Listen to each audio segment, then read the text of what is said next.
Hi, everyone. Hello again. We're in Genesis chapter 18 at verse 22.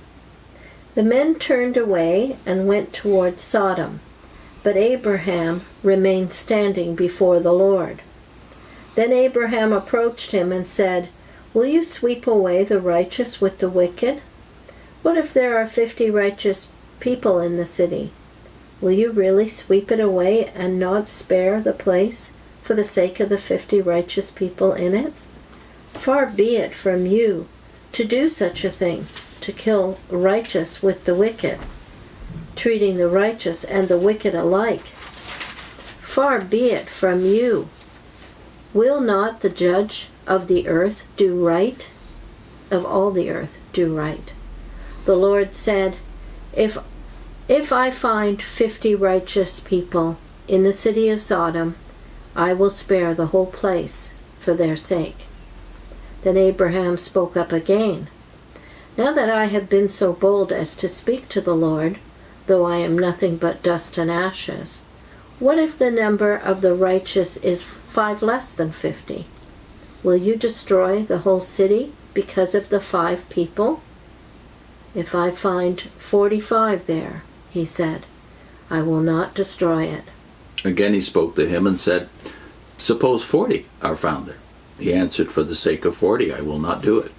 Then he said, "Oh, let not the Lord be angry, and I will speak. Suppose 30 are found there." He answered, "I will not do it if I find 30 there." He said, "Behold, I have undertaken to speak to the Lord. Suppose 20 are found there." He answered, "For the sake of 20 I will not destroy it."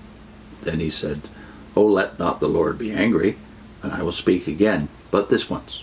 Suppose 10 are found there." He answered, "For the sake of 10 I will not destroy it." And the Lord, that is Yahweh this time, went his way when he had finished speaking to Abraham, and Abraham returned to his place. Yeah.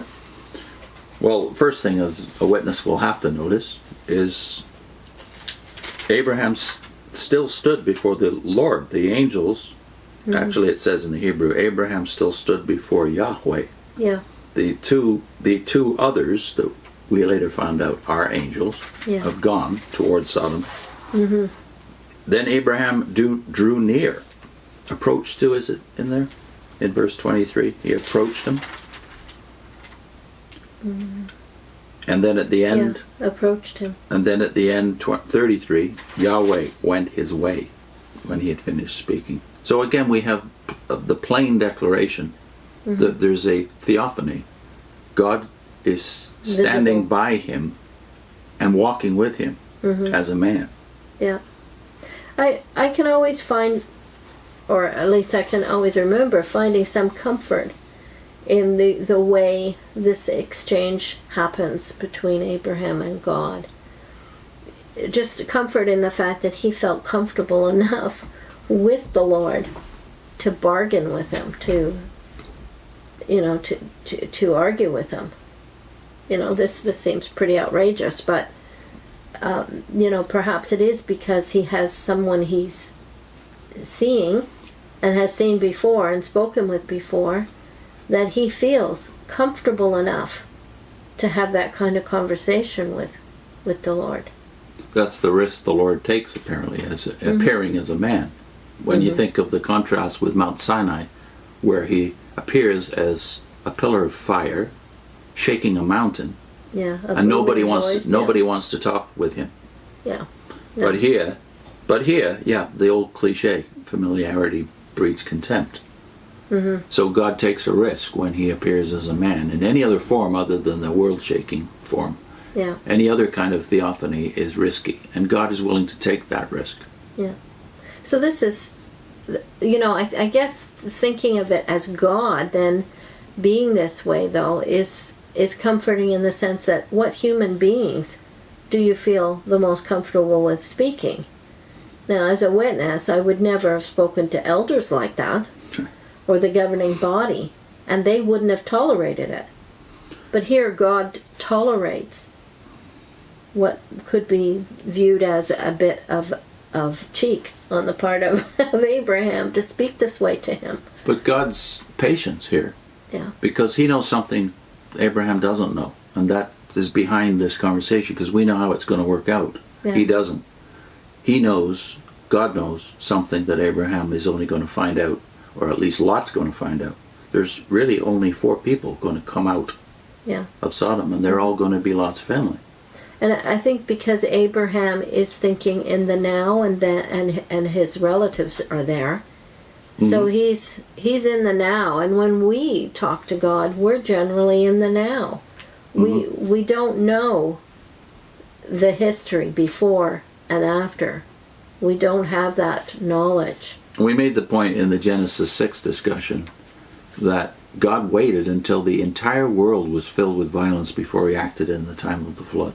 He knows the time, the proper time. In the time of the flood, there was only Noah.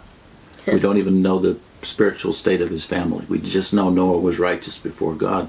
And there was 120 years delimited. God knew when that time would come. And then he says to Abraham in chapter 15, 400 years your descendants will be in a land not their own, and then I will bring them out. They will come out. This enormous patience on the part of God. Waiting for the right time. Yeah. And here, the time of Sodom has already come. Yeah. And we don't know how long he's been waiting, watching, because the cry, as it said in verse 21, the cry has been coming up to him. For how long? Yeah. Maybe decades or hundreds of years. Yeah. There are people who suffer during that time. But, God can't win with us, because we don't like him thinking of him destroying people. And we also don't like to think of people suffering. Well, he waits. Well, he waits. Yeah. Yeah. So he can't win. Yeah. Here's a few quotes that are, I think, pretty good from Griffith Thomas and F.B. Meyer. This is Griffith Thomas, right? Yes. Griffith Thomas says, 6 times Abraham interceded for the wicked cities. His heart is drawn out in pity and compassion, and he pleads again and again. Persistence in prayer is one of the prominent features of the New Testament teaching. 6 times God responds to his servant's prayer. After each petition came the definite answer. So it is always, as long as we ask, God will answer. Why then did Abraham stop praying when he reached the number 10? Probably because of his ignorance of the extent and effect of Sodom's sin. And from another point of view, probably because of his ignorance of the extent of the divine mercy and long-suffering.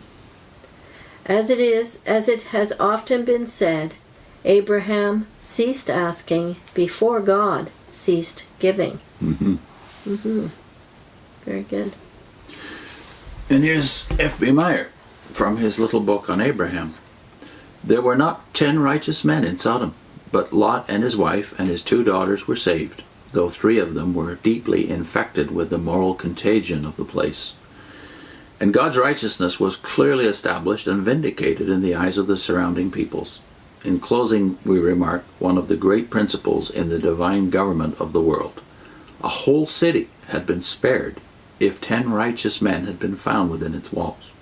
Ungodly men little realize how much they owe to the presence of the children of God in their midst. Amen. Yeah.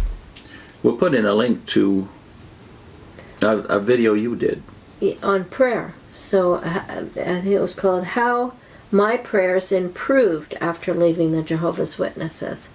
From a distant deity to my father. See you next time.